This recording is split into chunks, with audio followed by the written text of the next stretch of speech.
My husband had a relationship with a man and never told me. I don't know if I'm looking for advice or to just vent. My husband is 31 and I'm 29. We've been together almost 4 years, married 2 years. We didn't know each other prior to 4 years ago, aka we didn't grow up together, go to school together, or anything like that. We live in a somewhat large city. By coincidence, I now work with a woman who went to college with my husband. They were friends but didn't really keep in touch after they graduated. I worked with her for about 2 months before we realized that she used to know my husband. Now we've worked together for slightly less than a year. Last week we were talking about birthdays and Halloween plans and how as adults we rarely go out and do anything for these occasions. But when we were younger we always had multiple parties to go. We were sharing some funny party stories and she mentioned something about my husband. He was friends with all of the gay people, but had this other more conservative preppy group that he was part of and none of them would hang out with the gay group. He's sort of just the type who is friends with everyone. She mentioned he was one of the most sexually confused men I've ever met. I sort of always knew he'd ultimately end up with a woman,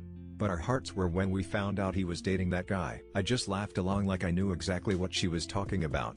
But in reality I had absolutely no idea what she was talking about. Now yes, I know he does have several gay friends now, but so what? He never mentioned dating men before, at all. First, I want to say that I feel bad that this even bothers me. It shouldn't bother me. Who cares if he's dated men, women, non-binary people? I was sort of surprised just how much I did suddenly care. But more than anything, I was mad that he didn't tell me. Why would he not ever mention anything about it? I don't know why he'd feel the need to hide it from me. I keep wanting to bring it up to him, but it just feels awkward. Obviously he doesn't want me to know for some reason. I don't want to embarrass him or make him feel uncomfortable that my co-worker shared this with me. I wonder if he's been nervous this whole time that she might reveal this. But I mean, why would this typically even come up? She and I don't even work in the same department, so we probably only talk a few times a week when working on collaborative projects.